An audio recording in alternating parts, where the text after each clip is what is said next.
Welcome to Android Authority on Air, the original Android Hangout show on Google+. I'm Derek Ross. I'm Scott Anderson. And I'm Dan Charlton. And I'm Jonathan Franklin. This week we're going to talk about how Apple launched a new Android experience platform, and we're all switching to it. I kid. We're going to talk about some Google acquisitions, our Cruiser Lite contest results. Scott's going to hit up his favorite thing, some Android app updates. And John's going to talk about some devices. We're going to talk about some industry news and rootin' and ramen. And then we're going to wrap up the show by actually really talking about iOS 7 and what we think about it as Android users, since we know that our bread and butter, our staple, Google Plus, pretty much hated on iOS 7 the last couple days. So we're going to let you know what we truly think about it. All right, so let's get started. First, I want to start out by saying a little public service announcement. If you signed up for Google Play Music All Access on the day it was officially launched, which was the first day of Google I/O, May 15th, if you signed up that first day, your free 30-day trial is going to expire tomorrow, and you're going to start getting billed. So you need to make a decision tonight if you want to keep the service or if you want to get rid of it. If you waited a day or two before you started the trial, then you have another day. An easy way to determine when your all-access trial ends, if you want to cancel it, is to open up the app, go into settings, and right in settings it'll tell you when your billing period begins, or visit the app on the Play Store. It'll list subscription and when the billing period begins. Real quick prices on that if you don't remember. It's $7.99 until June 30th, and then after that it goes up to the full price of $9.99. So you have 15 days really to decide if you want to save $2 a month. I'm going to do it. I've never purchased a music subscription before. I've never, bought Spotify, never bought Pandora, any of the others. But I like Google Music, and I've always liked it, and I've actually found a lot of music through it, the past month. So I'm going to buy it. I'm going to, it's only $8 a month. I think that's not going to break my bank, and I like the service, so I'm going to do it. How about you, Dan? Have you been using it? I used it for a little while, and I like it. I've never really tried any of the other big music streaming services, so I guess I don't really have a frame of reference for it. Ultimately, though, I just don't listen to enough music to justify spending $8 or $5 a month on it. I just wouldn't get that much value out of it. Okay. John, how about you? What are you going to do with All Access? Have you been using it? You going to buy it? I have been using it. I was a Spotify subscriber. I do like the fact that this kind of merges together the music in my own collection with streaming. So to me, that in itself makes it more convenient. So I'm probably going to continue the subscription. And the predictive aspect of it really makes it better too. All right, and Scott, I see your bed is not made. We're talking about that first. I went to the place that I learned how to do it, and now I just need to implement it. You forgot already. Yeah. All right, so back to All Access Music. Are you going to have you been using it? You going to buy it? I haven't been using it in kind of the same sense of as Dan. I can't really justify that amount of money going to something that I don't use a lot, like Netflix. If Google had some type of video subscription thing, I would justify it because, hey, I watch a lot of TV and movies and all that type of video content, but audio is more of an on-the-go thing, and I'm not on the go as much as I used to be, so, yeah. Okay. Video subscription That's not bad, though. Out of the four of us, 50% are going to stick with it. I use it every day going to work and coming home to work, so I'm going to, that's worth it to me. I got an hour drive each way. All right. I know that it's like a new service, but I wonder if anybody's watching this. Are you guys going to subscribe to it, and are you going to get it before June 30th? Yeah, let us know in the comments what you think about All Access if you're going to buy it in the next few days. Then it'd be interesting to see if you're, if it's 50-50, kind of like the Android Authority on Air team. All right, so continuing on with ecosystem news, Google bought popular crowdsourcing GPS navigation app company Waze for $1.3 billion. And now, Scott, you had said you actually have used Waze before, so you want to talk a little bit about that? It's pretty much like a crowdsourcing navigation system. If you were to see an accident on someplace and you're going really, really slow, you would report that. Or let's say there's a blocked road that has, that doesn't have access on one side of the road, you can report that, and it'll, divert you around there. Whereas with Google Maps, it doesn't really have that because it's not to the second updated. It is updated with like places and details and stuff like that, but like with regards to directions, Waze really excels in that. So the social traffic, reporting aspect of it, do you think that we might, do you think that would be beneficial to see that in Google Maps in the future? I think it'll be some type that they'll have to integrate some type of thing like that with regards to navigation. I don't know how they would do it though, because I've used the app and it's somewhat bloated in the sense of reporting. There's just a lot of stuff going on with that app. I mean, you can do a lot of stuff with it, but with more things, it gets really hard to put it on such a small device and screen that it's really difficult. So they might do some things. What do you guys think? I think for navigation, Glass to me is a better platform to do that with, because Glass gives you all those tools to actually report to something like Waze instantaneously. Like you can say, okay, Glass, take a picture. It's already location and context aware. So you could say, take a picture and upload this to the social aspect of it, and then it's a done deal. You don't have to pull your phone out and go through all these context menus. If you just notify Glass real quick, I think that's a better navigational experience than on a phone by default. So if you see a traffic accident, you would use Waze on Glass to take a picture of the accident and upload it, you're saying? Yeah, it'd just be lightning fast. It wouldn't be an inconvenience to let people know what's going on. One thing that I think they're isn't Waze like a contextual app? Like, doesn't it learn your route or something like that? Yeah, it can. Okay. Yeah, and I think Google's after the data more than the app. I mean, Scott, you commented on it being bloated, but I don't think they're looking to replace Maps with Waze. I think they're looking to suck in all of the Waze data and the easy ways that users can submit that data and just bolster Maps with it. Yeah, I mean, it's got about a user base of about 50 million, and that user base, Google would like that. Yeah, okay. All right, well, so if you use Waze, I know some of you are already commenting, saying that you do use Waze and you like it. So let us know, if you use Waze, if you're excited about this acquisition, if you're excited to see some type of Googleification of Waze or integration in the current apps. All right, so let's talk about a contest. All right, so we, Android Authority, had a Cruiser Lite contest giveaway this past week.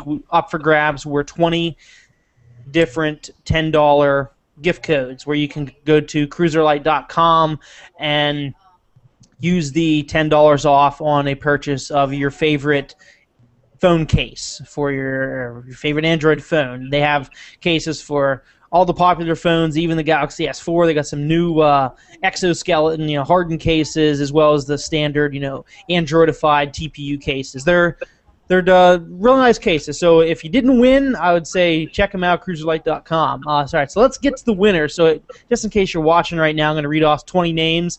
I will be contacting you over the next day or so and giving you your gift code. So from the top, we got Chris Holt, Ryan Moore, CMS Schold, Sean Roth, Greg Mency, Mondo, Josh Fisher, SoFlow Easy Core. There you go.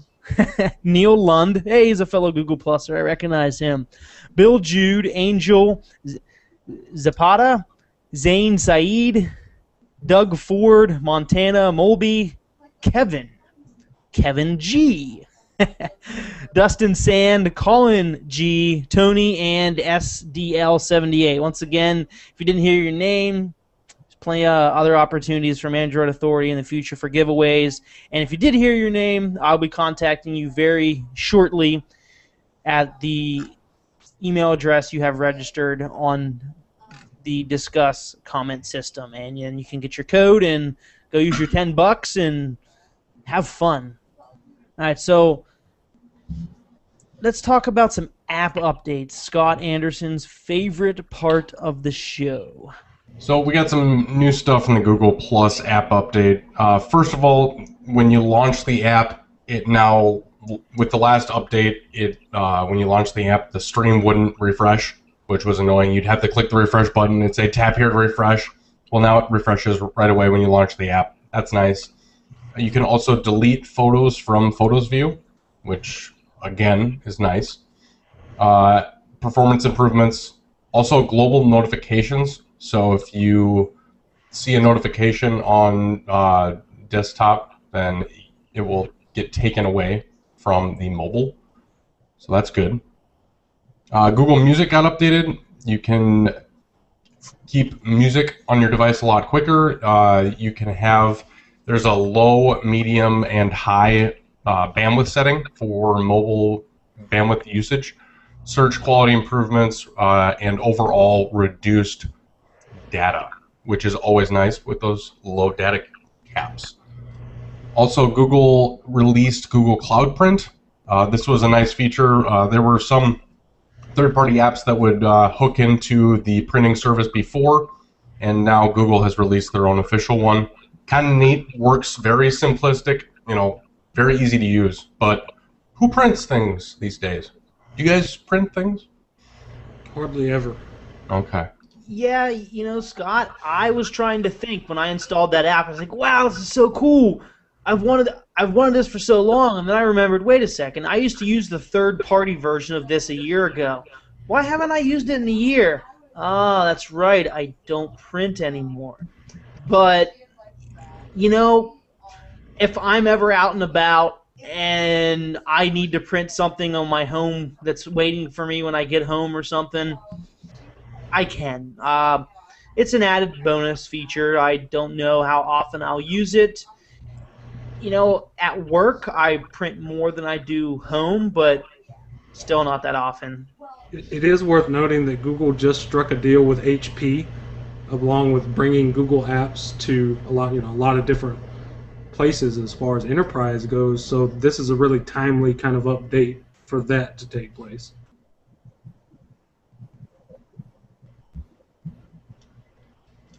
Yeah, and then Press got updated.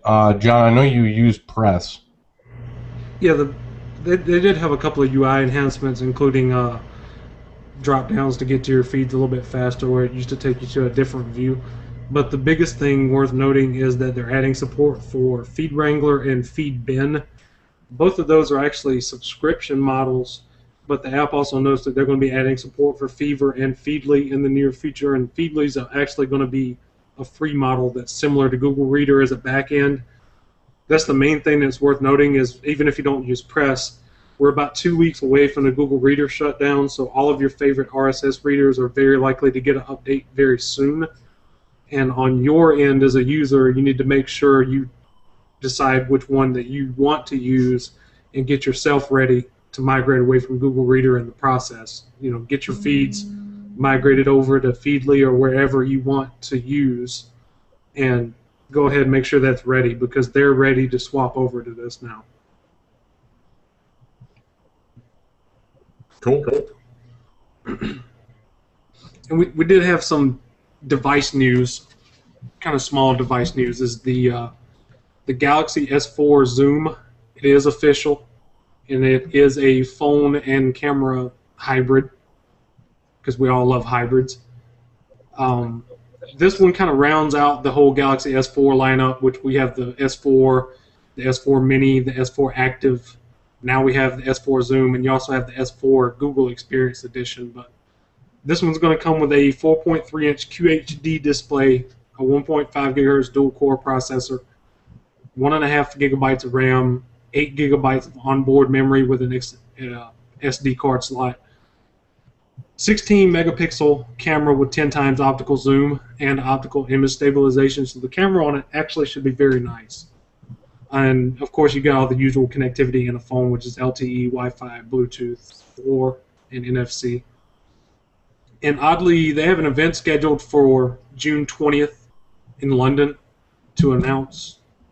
We really don't know what they're going to announce, because ever since they've scheduled that event, they've already officially announced 3 phones and 2 tablets. So rumors are pointing toward there also being a Galaxy Camera 2 successor, which is kind of the non-phone version of this, I would think. And that kind of rounds out your devices. So it'd be interesting to know what the users think on this one. Kind of all of the S4, not just the S4 anymore. You know, the Galaxy S lineup is branching out to be, you know, in addition to the S4, a bunch of niche devices that kind of cater to a very specific usage scenario. You know, I'm kind of worried that Samsung's running the risk with so many devices that they're spreading the resources so thin on the software side, because, you know, it's tended to be in the past where if you didn't get a flagship Samsung device, you're just not getting software support. And I think that's the direction. Flagship Samsung device, you're not getting very good software support. That's true, but you know, the S4 and the flagship models are really the only ones that really get decent software support, and everything else is just whatever number. And everything else is just kind of forgotten about. I think that's the area that they need to improve on, is making sure that, because there are a lot of countries where people just can't afford to have a flagship device, but they deserve to have a really premium software experience on the phone. I think that's where the market needs to head, because nobody's really done that on the low end. I think there's money to be made like that. Yeah. Instead of just throwing devices out every month. We talked about this a little bit last week, but it's because the manufacturers aren't really held accountable for the quality of the devices. The carriers are. So until Samsung and HTC and LG and Motorola are the people who get the phone call when somebody's upset with the device, instead of Verizon and Sprint and T-Mobile and AT&T, what do they care? Yeah, they just want to sell as many and not necessarily. I think that the low end needs to have what Samsung did with the high end, is have a consolidated, brand recognition, where people, even if they're talking about a good, solid for the money device, they know to get a Samsung, whatever they decide to call it, because that's, if you can dominate the low end and get brand recognition on that, just like you do with the high end, then they could really open themselves up to a continual, brand loyalty. Yeah.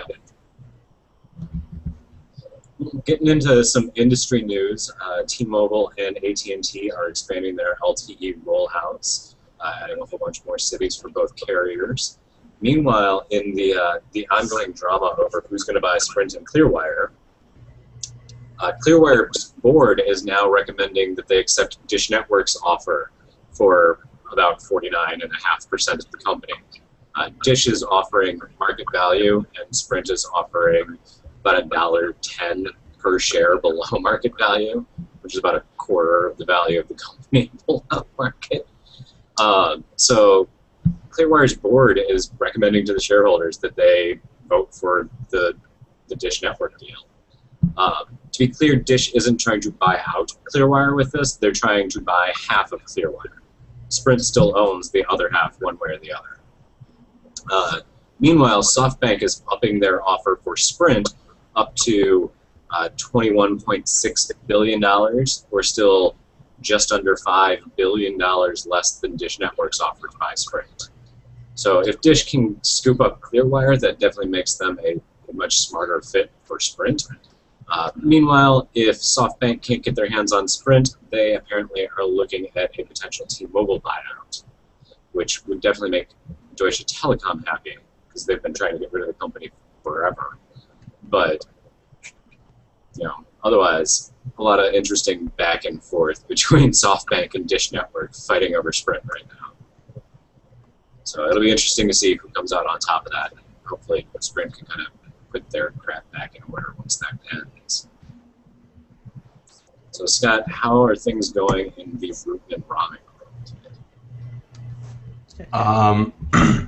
world? Dan, I don't know if Scott's prepared to talk about rootin' and ramen. Not this week, anyways. All right, so I'll cover rootin' and ramen. Scott, you make your bed next week. All right, if you promise to make your bed, I'll cover rootin' and ramen for you. All right, so Cyanogen, a.k.a. Steve Kondik, took to Google Plus this week to demonstrate something that he hopes to get merged into mainline Cyanogen mod, and that is incognito mode for apps. And basically, it does exactly what it sounds. It allows for you to take privacy into your own hands. It gives you a mode where you can choose to deny applications access to your personal data, such as your messages, your contacts, your call logs. So hopefully this gets implemented in the future. And it's you can't pick and choose. You want it turned on for this app but not that app, and this app but not that app. It's a one-size-fits-all. You either enable incognito for everything or you don't. So I think this is very cool. It'll be interesting, how many people start to use it, since so many apps out there, request this type of data. So many freemium apps request this, so they can, sell your data. I would use it, and I would turn it on in a heartbeat, and if it does get merged into mainline CM. I feel like it would break tons of applications. Unless it's feeding them unless it's feeding them bad data. I'm not sure on the implementation of it. Well, no, even still, something like, say, a contact replacement app. Well, obviously, if you're using a contact replacement app, you probably can't use incognito mode. Right, but I mean, this is a huge swath of regular use cases that are just broken by this. I don't really see this as something that's beneficial. Well, you remember that Cyanogen mod is only out of 1 billion users, there's only 5 million people using Cyanogen mod or so. Even still, they've looked at some rather radical things before and backed off when Google or other powers that be more or less said that's a bad idea, don't do it. I definitely think that's a bad idea, don't do it. I get that everybody's all about privacy and blah blah blah, but come on. And that's an interesting thought. I do. It's one thing to I do see your point, Dan, but I'd like to be in control of my data. I think that, I don't know. I'm curious to see if it pans out, if it does make it into mainline CM. I think the obvious answer to this problem is actually something you could cherry pick from BlackBerry, where BlackBerry actually did allow you to have individual control of permission for their apps. And a lot of that was because they did it for enterprise reasons, but they, if Google did this as a, but then you run into the issues of developers being able to monetize because users could actually, cut off a channel for monetization from them. So that's a real sticky issue. Yeah. All right. So in other Rootin' and Ramen news, not so much Rootin' and Ramen, but developer news, Sony opened up their smartwatch program and basically said to developers, have at it. They posted the open source binaries and code examples up on their website, and they're basically telling developers to go ahead and flash alternative firmware, which is Rootin' and Ramen, but not the same Rootin' and Ramen that we would consider Android Rootin' and Ramen. You can see the details for more information at Sony Developer World if you're interested. And this is very cool for wearable tech, because right now not a whole lot of wearable tech is open source. So this is great for developers to basically push wearable technology or the Sony's smartwatch to the next level. Pebble doesn't. Pebble's not open source, but Pebble's also very popular. So this is Sony basically saying, hey, wait a second, we're not the only smartwatch out there, and we're open source now. And in other Rootin' and Ramen news, one of my favorite Android ROMs, Paranoid Android, open sourced their increasingly popular Halo concept. And if you're not familiar, Halo is think of it as Facebook chat heads for everything and not just chat. It is for every app that there is. It works with every app.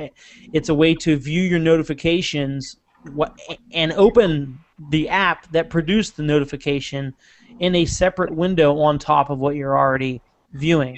So let's say I'm listening to music or scrolling through my playlist on Google Play Music All Access.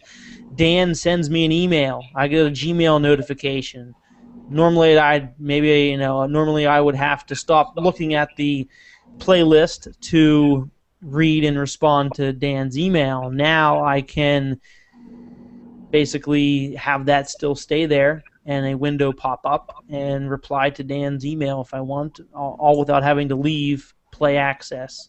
So there's tons of it. I don't know if that was the greatest example, but it's a very neat feature. It's probably coming to a custom ROM near you, even if it isn't Paranoid Android. A lot of random ROMs are implementing it right now. So go ahead and check that out and let us know what you think. I think it's a pretty revolutionary concept into notifications and multi-window support, because it is multi-window and it's not Samsung's implementation of multi-window. Not at all. What? Not at all, and it's substantially better because your multi-window is on Samsung is clumsy, really clumsy. And speaking of revolutionary concepts, we had a few people comment at the beginning of the show saying, "Uh-oh, we missed the Apple iOS segment of the show."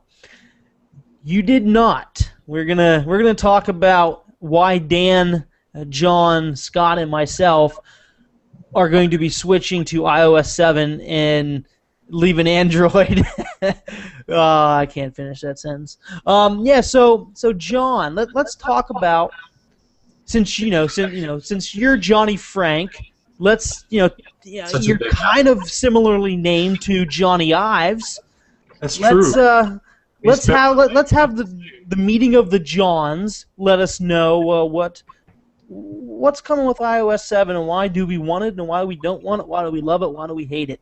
Why do we love and hate it? I'm going to enter a screen share here to kind of just give a visual representation of. All right. So those of you that are listening on SoundCloud or another podcast later, John's going to show us some screenshots. So I'm going to try to describe what you're looking at. Okay. Really kind of rapid fire, just so the podcast listeners aren't left out completely. But we'll just kind of cover it real quick. All right. So here we go. The first thing you're going to see is the iOS 7, obviously. The lock screen is completely different. It gets rid of the kind of semi-transparent gradients and everything. It's got a flat bar with text and type. John, I want to interrupt you here. I think you actually put up a ice cream sandwich lock screen there. You're showing the wrong one, buddy. I'm sorry. I have to apologize. There's some definite similarities. I don't think that putting a bubble-style live wallpaper helped them, as far as comparing the ice cream sandwich fan, because that's what they were showing off the live wallpaper that they introduced. They call it Parallax, but it's a gyroscope. It's a live wallpaper that pulls off the gyroscope sensor and actually moves with the phone. It actually looks almost like something Samsung would do, just kind of out of gimmicky. Am I correct in assuming that you no longer swipe from left to right to open the device? You still swipe from left to right. That's actually the interesting part. It's anywhere on the screen, though. Arrow at the bottom? It's anywhere on the screen, though. Yeah, because that was a big patent, wasn't it? That's the interesting thing, is that it looks like you would swipe up, but that's actually to take you to Control Center. So it's still actually left to right. And it does still have it says slide to unlock and has an up arrow, and I slide from left to right. This is intuitive from Apple? I guess so. Now the camera, oddly, I'm not exactly sure how you unlock straight to the camera. I would guess you drag it, but I'm not exactly sure. To where?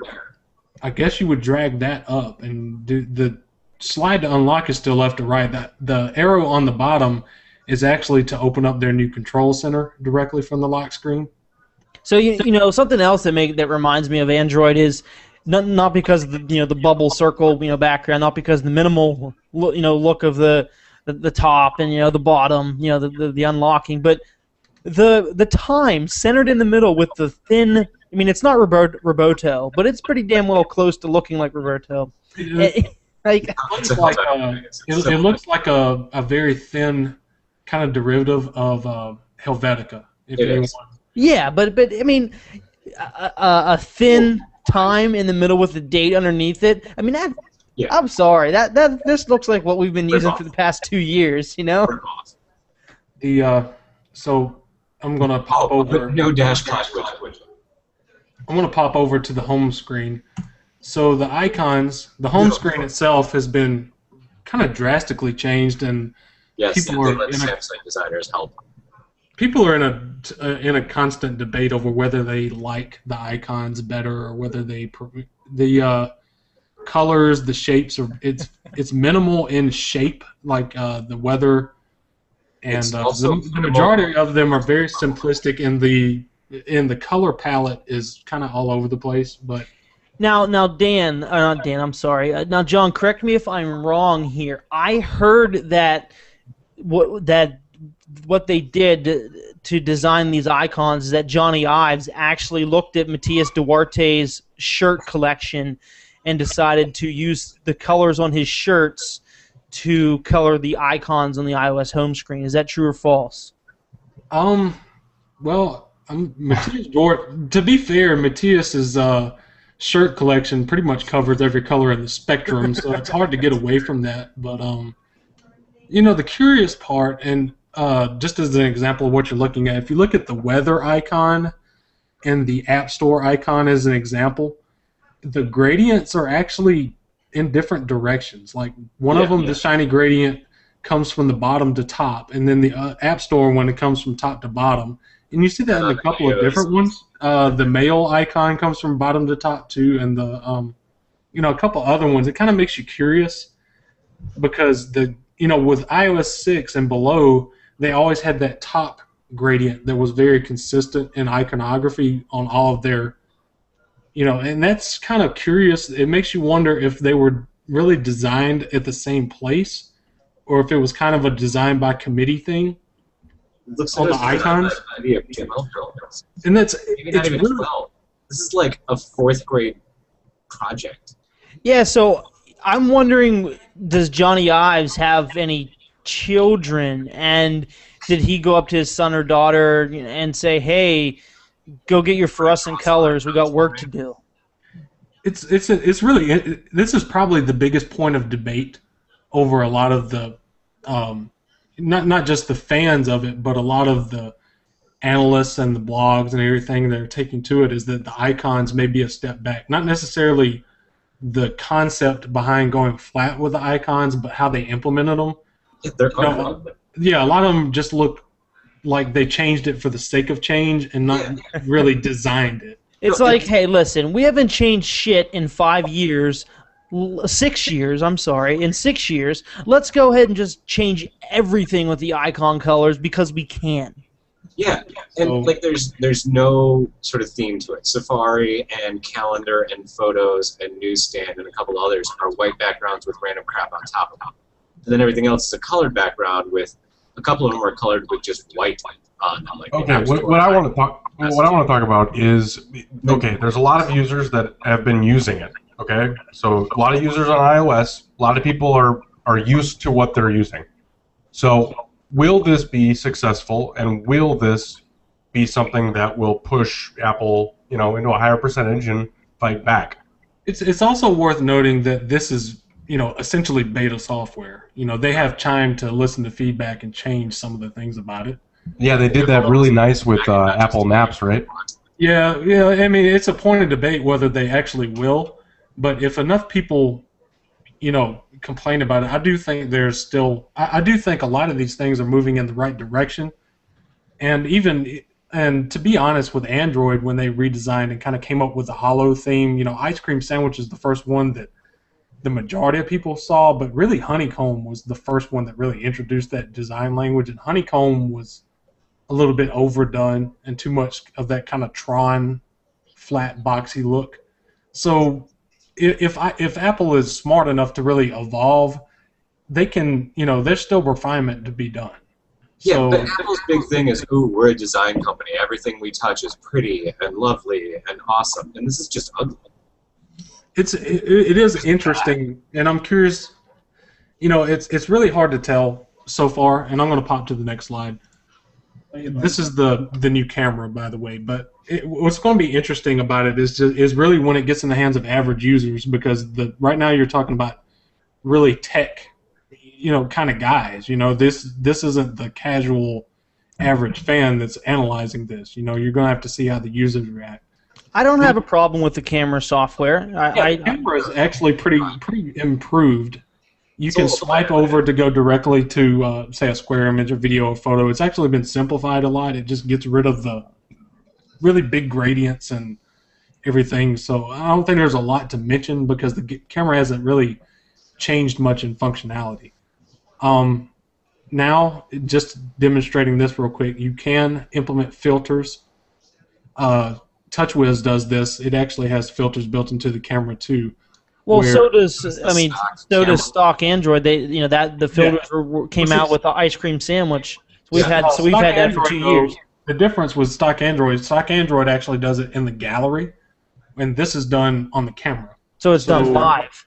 Yeah, and that's how Samsung does it too. To me, I prefer it to be in the gallery because, to me, I use the camera as a point and shoot. I don't want to premeditate. If I wanted to premeditate taking a picture, I would get a real camera, personally. I just don't, because they take better pictures. It's not so much that I don't necessarily value having image filters. I just think that a phone camera primary functionality is that you need a camera right then at that very moment to take a picture very quickly. It's not so much that, if I wanted to think it out, then I would just think it out and use a better camera, because phone cameras still aren't on, they're better, but they're not, like an HD, like a really high quality photo. Yeah.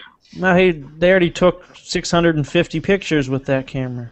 Apparently, but this is part of their camera roll. And another thing that's worth kind of thinking about, you can see at the very top that they're kind of using the back up caret that doesn't have that really embedded looking raised button look.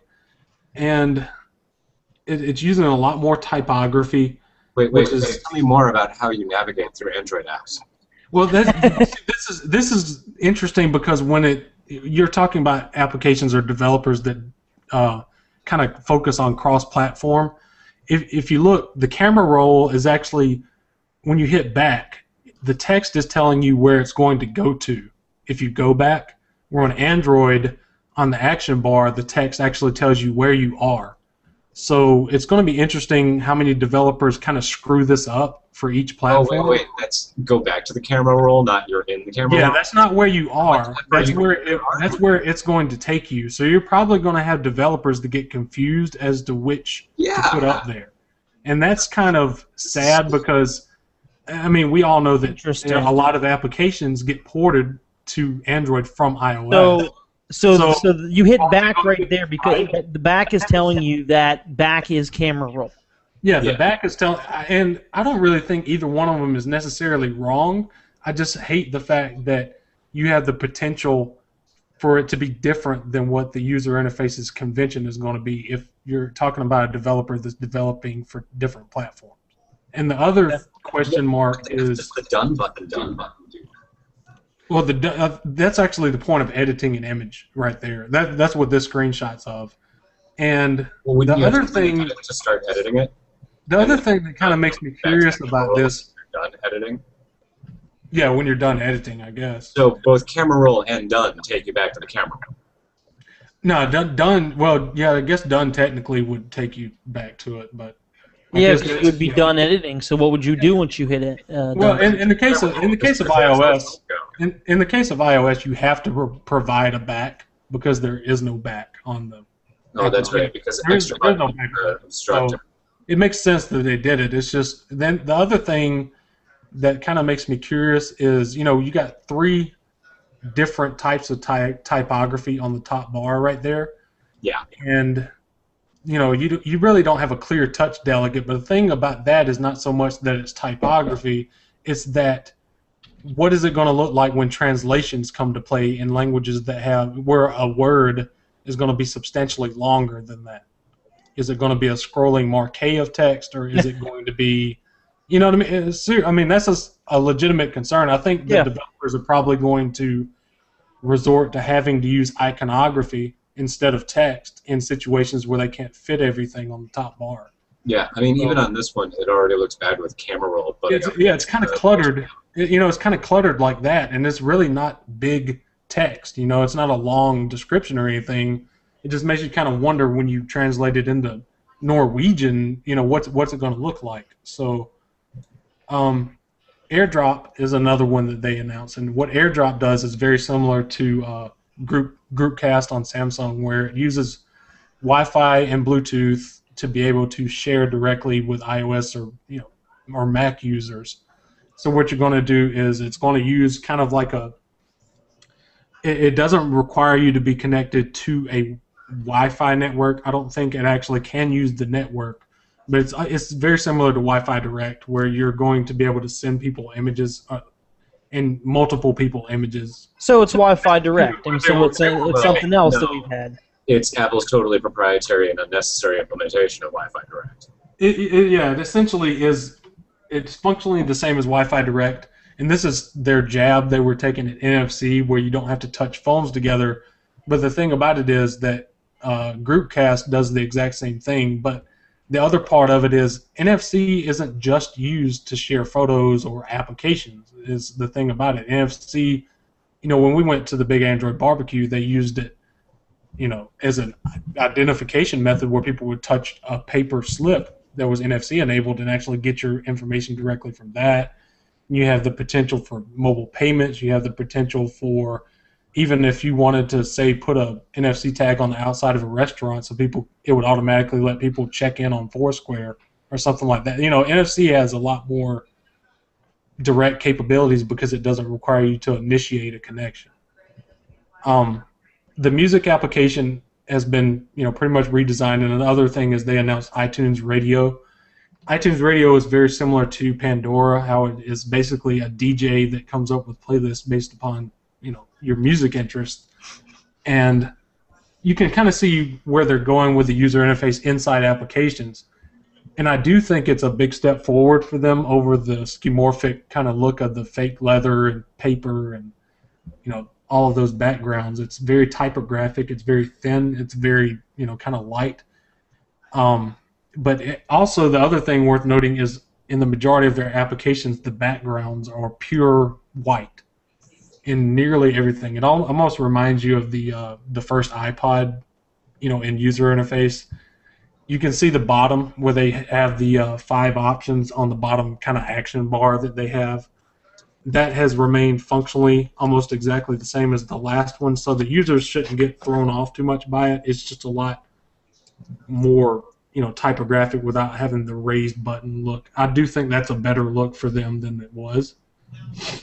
And so we'll just keep moving on this. This is what they call Control Center. And Control Center is essentially very, very similar to how notification toggles are done in Android. In this case, what you're doing is swiping up from the bottom. It does, kind of include a set amount of toggles. It doesn't really let you customize them. No way. Apple doesn't let you customize things. So what you see is what you get on there. I do think it's good that they have those options on there. It would be nice if you could customize them. And it's also kind of odd that it's low. You have the brightness and the music volume sliders in completely different places, and it would be. It's kind of interesting that you've got toggles and AirDrop and AirPlay and things. It looks very similar to TouchWiz's notification area, where it's all kind of jumbled up in weird place. TouchWiz however, TouchWiz looks disgusting. That actually TouchWiz looks disgusting. This is actually attractive. Yeah, but, that looks good.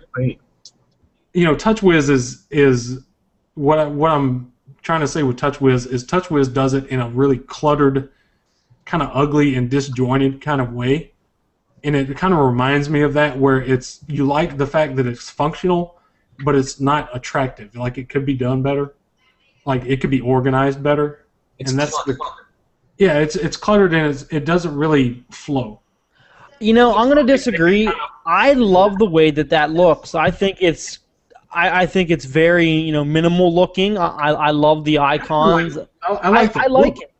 I do very much like the look of it. I think the organization just needs to be a little bit better. Yeah, but we've had custom toggles on custom ROM since Froyo, thanks to CyanogenMod. And another prop that I'll give them on this is with 4.2, the way Google did it, and of course custom ROMs change it, but when you hit Wi-Fi on Google's method, it just takes you to the Wi-Fi settings, where this is a direct toggle. No, well, in 4.2 they changed that, John. Yeah, I mean the way that Google initially implemented it took you, and that was kind of 4.2.2. I mean. Yeah, and the way that they did that was Google shouldn't have done it like that initially. So I'll give them props for getting that right. You know what I mean? Yes. Where Wi-Fi, it just turns on your Wi-Fi. It doesn't take you to settings. It's a toggle on Bluetooth and Wi-Fi, though. Props for learning from the mistakes that Google made over a year ago. Way to go, Adam. You didn't make the same mistakes that some other company did. Going back to that last one, though. These next screenshots, I'm going to just kind of rapidly go through just to get an idea of the user interface. Because the convention's very much the same as current iOS. It looks a lot different. It's more typography. The font's bigger, it's thinner, and it's all a lot cleaner. It is a lot cleaner. If you see like start and lap, it's very minimal. I really like it. Actually, it's very minimal. It reminds you of Windows Phone and Holo in the way that they go with very thin fonts, and it's just not. It's not trying to be something it's not. You know what? The top half of that reminds me of Android. It reminds me of the new stopwatch clock alarm, in Android. It does. And to be fair, I think Windows really kind of got this kind of look first. The really typographic, focus.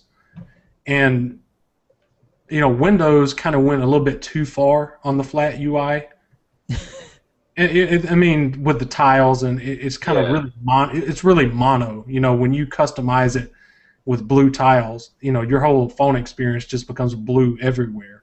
Where mixing and matching the colors and the fonts and everything has been something that actually Android and iOS, by the look of it, have kind of improved on it. It's flat and it's minimal, but it's not like nauseatingly minimal where it doesn't have any depth to it. Yeah. And that's the part with Windows. That's the part with Windows Phone that I think they need to improve on, is that the OS is simple and it's flat, but it doesn't have any depth to it whatsoever. Yeah, I think that's a perfect representation right there of how very flat it is. The dialer is very flat looking. I don't like the dialer. The part that confuses me with the dialer is why they went with transparency on the rings, because if you have somebody with a really light colored wallpaper, it's going to kind of, and that also kind of goes back to a lot of the other things that they did with a lot of transparency with it. But with transparency is one of those things that you have to be very careful with unless you're implementing drop shadows. Kind of like on icon text on a launcher. Yeah. Something that you have to be really careful with, unless you're doing something with drop shadows. The messaging app, to me, compared to their last messaging app, is a huge improvement. Oh, that's a major improvement. I like that a lot. I'm a big fan of the new messaging app compared to the old. Because if you look at like autocorrect, and see the bubbles, it just gets nauseating for so long. And I really think their messaging app is beautiful compared to what it was. Oh yeah, it's a huge improvement. And the message dialogue boxes, you don't see the big embedded. I like that keyboard, John. Yeah, it's got a thin font. It has a really kind of light feel to it without being. The other thing I'd like to see them do on the keyboard is similar to other ones where it doesn't differentiate with lowercase and uppercase. I don't calendar like on Android how you can push and hold the top row to get numbers. Yeah, I think the keyboard could. I really would have liked to see them open up to third-party keyboards. The calendar app, to me, was probably the best improvement of an application that they showed. Because if you look at this calendar app with the week view and everything, that's one area that I wish Google would focus on a little bit more is their calendar. Yeah. But I actually think the calendar on this is very attractive. And it's I'll agree. I like the calendar. Minimal, and the month views and everything just kind of get it right. I do think that they did a very good job with the calendar application. And most of these applications, the applications themselves actually look like a big improvement. I do like what they're doing with the minimal look. This is your notification center, and it splits into tabs. You have today and all and missed notifications. And it's very, when you look at it compared to Android's notification area, it's very kind of rich. And it's rich, but it's also kind of like, if you have a ton of notifications, you're not going to be able to get to them very quickly, but it does show a lot of content in the notification area. So it's going to be, it's a different approach, but it's, whether it's to the user's preference is going to have to kind of, you'll have to see what the feedback is. Okay. So let's So just quick overview. That's really the big changes, aside from, as you can see here, Safari is getting kind of a tab layout, and they've so there's a lot of changes happening with iOS.